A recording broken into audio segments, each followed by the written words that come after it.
Sir तो अब हमने सीख लिया है कि डाइपोल मोमेंट क्या होता है और चार्ज क्या होता है, चार्ज की प्रॉपर्टीज क्या होती है, कूलम्ब्स लॉ क्या होता है। अब एक नई चीज सीखेंगे जिसका नाम है इलेक्ट्रिक फील्ड। क्या नाम है? Electric field. ध्यान से समझेंगे इलेक्ट्रिक फील्ड के बारे में। कोई भी अगर आपके पास चार्ज है, कोई भी आपके पास अगर चार्ज पार्टिकल है तो वो चार्ज पार्टिकल अपने चारों तरफ एक फील्ड बना लेता है, अपने चारों तरफ के एरिया में एक ऐसा फील्ड बनाता है कि अगर कोई दूसरा चार्ज उसके आसपास आएगा तो उस चार्ज के ऊपर पहले वाला चार्ज फोर्स वगैरह लगाने लग जाता है, वो रिपेल करे या अट्रैक्ट करे, कुछ भी है। मतलब किसी चार्ज पार्टिकल के चारों तरफ का कुछ एरिया हो जाता है जिसमें एक स्पेस है जिसमें अगर दूसरा चार्ज एंट्री करता है तो उनके बीच में फोर्सेस काम करता है। तो कोई भी चार्ज पार्टिकल जो है अपने चारों तरफ एक फील्ड जनरेट करता है जिसको प्यार से इलेक्ट्रिक फील्ड कहते हैं, और उस इलेक्ट्रिक फील्ड की वजह से दूसरे चार्ज अगर कोई आएगा तो उसके ऊपर लगने लगेगा इलेक्ट्रिक फोर्स, है ना। तो एक चार्ज दूसरे चार्ज को से इंटरेक्ट कैसे करता है? बिना टच करें, इलेक्ट्रिक फील्ड की हेल्प से। तो दो चार्ज जो कि आपस में टच भी नहीं कर रहे फिर भी फोर्स लगता है, क्योंकि इलेक्ट्रिक फील्ड नाम की एक चीज होती है जो कि हमें दिखाई नहीं देती, बट हम एज्यूम करते हैं, हाइपोथेटिकली एज्यूम करते हैं कि अच्छा कुछ ऐसा सा दिखता होगा। हमने इलेक्ट्रिक फील्ड लाइंस बना रखी हैं ताकि उनको विजुअलाइज कर सके, इमेजिन कर सके, अच्छा अंदर से अगर देखें तो ऐसे दिखाई देंगी, ठीक है। तो चार्ज प्रोड्यूस करता है इलेक्ट्रिक फील्ड और इलेक्ट्रिक फील्ड की वजह से लगता है इलेक्ट्रिक फोर्स, ठीक है। अब क्या होता है इलेक्ट्रिक फील्ड, इसको डिफाइन कैसे करेंगे? तो आइए वो समझते हैं कि इलेक्ट्रिक फील्ड को डिफाइन कैसे किया जाता है। इलेक्ट्रिक फील्ड को डिफाइन करने के लिए आपके पास दो चार्ज का होना जरूरी है, क्योंकि जब तक दो चार्ज नहीं होंगे तो आप ये नहीं बता पाओगे कि फोर्स कितना लग रहा है, और बिना फोर्स के इलेक्ट्रिक फील्ड आप नहीं बता सकते। तो सिर्फ डेफिनेशन के लिए मैंने मान लिया कि मेरे पास एक चार्ज पार्टिकल है, ये मेरा चार्ज पार्टिकल है, ये चार्ज पार्टिकल है कैपिटल Q, इसको मैं प्यार से कहूंगा सोर्स चार्ज। क्या कहूंगा? Source charge. में इस वाले चार्ज पार्टिकल का इलेक्ट्रिक फील्ड कैलकुलेट करना चाहता हूं एट डिस्टेंस r। इस सोर्स चार्ज से कितना दूर? r डिस्टेंस दूर मैं इलेक्ट्रिक फील्ड पॉइंट यहां पे कैलकुलेट करना चाहता हूं। तो मैं क्या करूंगा बेटा, जिस पॉइंट पे मुझे इलेक्ट्रिक फील्ड कैलकुलेट करना है वहां पे मैं एज्यूम करूंगा एक छोटा सा चार्ज Q0, और इसको मैं प्यार से कहूंगा क्या? Test charge.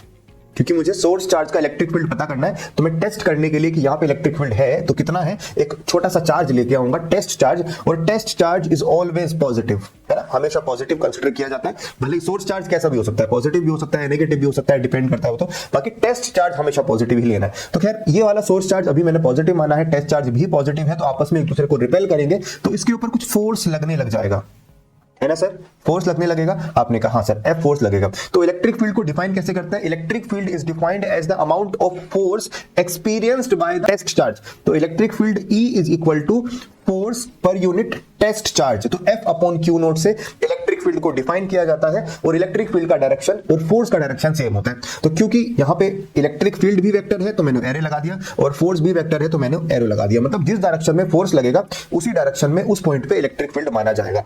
F का वैल्यू आप लोगों को पता है क्या? दो चार्ज के बीच में लगने वाला फोर्स, हाँ जी गुलाब अंकल ने बताया था, क्या? K Q1 into Q0 divided by R square, और अपॉन में Q0 था, Q0 ने Q0 को मार दिया, तो इलेक्ट्रिक फील्ड का सुंदर सा फॉर्मूला तैयार हो गया, E is equal to K Q upon R square. Sir ये फॉर्मूला और फोर्स का फॉर्मूला लगभग सेम है, सिर्फ फर्क किसका है?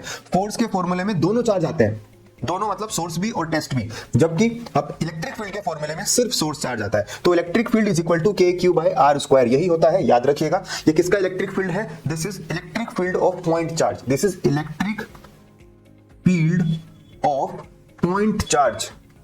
अगर किसी एक पॉइंट पे इलेक्ट्रिक फील्ड, मतलब एक पॉइंट पे चार्ज रखा है तो उसकी वजह से जो इलेक्ट्रिक फील्ड पैदा होता है K Q by R square. Simple सा है, आप लोगों ने नोट कर लेना है, जल्दी से सर नोट करिए और मुझे बताइए। ऑलराइट, तो इलेक्ट्रिक फील्ड एक वेक्टर क्वांटिटी है जिसका यूनिट भी आप लिख सकते हैं फोर्स अपॉन चार्ज, यहां से आपने सीखा। कभी कभी आप इसको ऐसे लिख सकते हैं F is equal to Q into E, Q0 into E। अगर कोई चार्ज E इलेक्ट्रिक फील्ड में रखा है तो उसके ऊपर फोर्स लगता है F is equal to QE। तो ये वाला फॉर्मूला भी आप याद रखेंगे, ये वाला F equal to Q0 into E, और ये वाला formula K Q by R square. This is electric field due to point charge. Note कर लिया होगा आप लोगों ने। इसका यूनिट लिख लेते हैं, यूनिट कितना होगा? F upon Q। Electric field का यूनिट क्या रहेगा? इसका यूनिट रहेगा न्यूटन पर कूलम, N/C, न्यूटन पर coulomb force per unit charge. चलिए सर अब हम आगे बढ़ रहे हैं। डन डन लिख दो जल्दी से, डन डन हो गया हो तो। अब मान लिया एक चार्ज यहाँ पे रखा हुआ है, ये सोर्स चार्ज है, क्यों? इसकी वजह से इस पॉइंट पे इलेक्ट्रिक फील्ड कितना किधर होगा, इसकी वजह से इस पॉइंट पे इलेक्ट्रिक फील्ड किधर होगा, इन दोनों के बारे में बात करेंगे। ए पॉइंट पे इलेक्ट्रिक फील्ड और बी पॉइंट पे इलेक्ट्रिक फील्ड। ओके, तो जिस पॉइंट पे भी आपको इलेक्ट्रिक फील्ड कैलकुलेट करना रहता है, डायरेक्शन पता करनी होती है, वहां पे एज्यूम करो कि आपने एक पॉजिटिव चार्ज को रखा है ना। मान लो ऐसा कि आपने वहां पे एक पॉजिटिव चार्ज को रखा है, तो वो पॉजिटिव चार्ज किस डायरेक्शन में मूव करेगा बताओ। अगर आप ए पॉइंट पे एक चार्ज रख दो तो ये वाला चार्ज उस वाले चार्ज को पुश करेगा ना दूर की तरफ, तो इस पॉइंट पे जो इलेक्ट्रिक फील्ड का डायरेक्शन होगा वो कुछ इस तरफ बैठेगा। This is electric field at point A. अगर आप बी पॉइंट की बात करो तो आपको बी पॉइंट को मिलाना पड़ेगा ऐसे करके, और इस पॉइंट पे इलेक्ट्रिक फील्ड कुछ ऐसा दिखेगा आपको। This is electric field at point b, ऐसा रहेगा। बाकी डिस्टेंस के हिसाब से वैल्यू तो आप कर ही सकते हैं के क्यू बाई आर स्क्वायर से। तो याद रखेंगे, अगर आपको इलेक्ट्रिक फील्ड का डायरेक्शन चाहिए तो उस पॉइंट पे एक छोटा सा पॉजिटिव टेस्ट चार्ज एज्यूम करें, उसकी वजह से उसका मोशन जिस तरफ होगा वही आपका इलेक्ट्रिक फील्ड कहलाएगा। ठीक है। नेक्स्ट, अगर मैं इस चार्ज को पॉजिटिव से हटा के नेगेटिव कर देता, मान लो मेरे पास जो ये चार्ज है दिस इज माइनस क्यू, और मैं इस पॉइंट पे इलेक्ट्रिक फील्ड कैलकुलेट करना चाहता हूं यहां पे, तो इलेक्ट्रिक फील्ड किधर होगा मुझे बता सकता है कोई?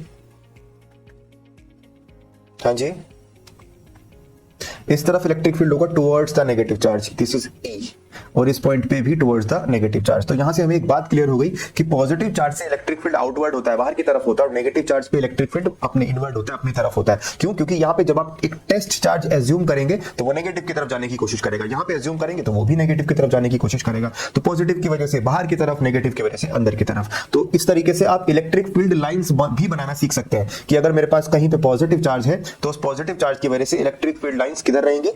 ये बाहर की तरफ रहती हैं, कुछ इस तरीके से, कुछ ऐसे ऐसे होती हैं इलेक्ट्रिक फील्ड की लाइंस। आप हर पॉइंट पे कर सकते हो। नोट करो बेटा जल्दी इसको। ओके, पॉजिटिव बना लिया हो तो नेगेटिव भी बना लेते हैं। नेगेटिव चार्ज अगर होगा तो कैसा होगा? उसकी वजह से जो इलेक्ट्रिक फील्ड लाइंस होंगी वो टुवर्ड्स द नेगेटिव चार्ज कुछ ऐसे रहेंगी।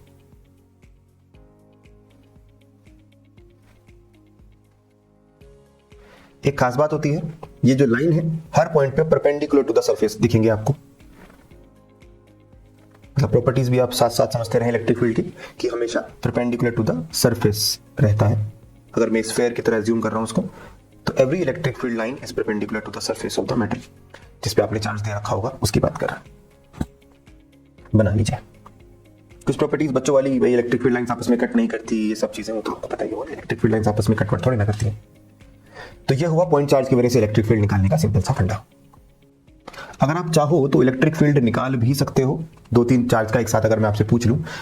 ऑलराइट, चार चार्ज है, minus minus Q plus plus Q. इसका जो सेंटर पॉइंट होगा कहीं यहां पे समझ लो,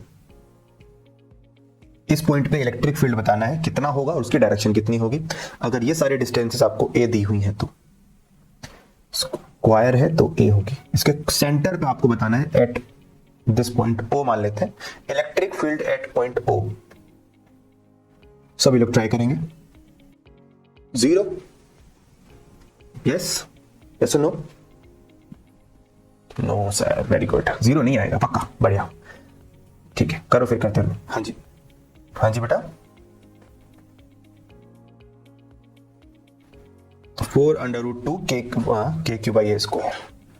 देख लेते हैं डायरेक्शन क्या हुई, और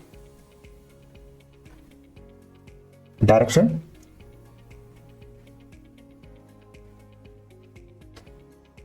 माइनस क्यू की तरफ, मतलब इधर या इधर? इधर, यस, ओके। चलिए सभी लोग देखेंगे, यहां पे आप अप्लाई करेंगे सुपरपोजिशन प्रिंसिपल। सुपरपोजिशन प्रिंसिपल का मतलब समझो सिंपल सा, अगर आपको ओ पॉइंट पे इलेक्ट्रिक फील्ड निकालना है तो आप ऐसे भूल जाओ कि आपके पास चार चार्ज है।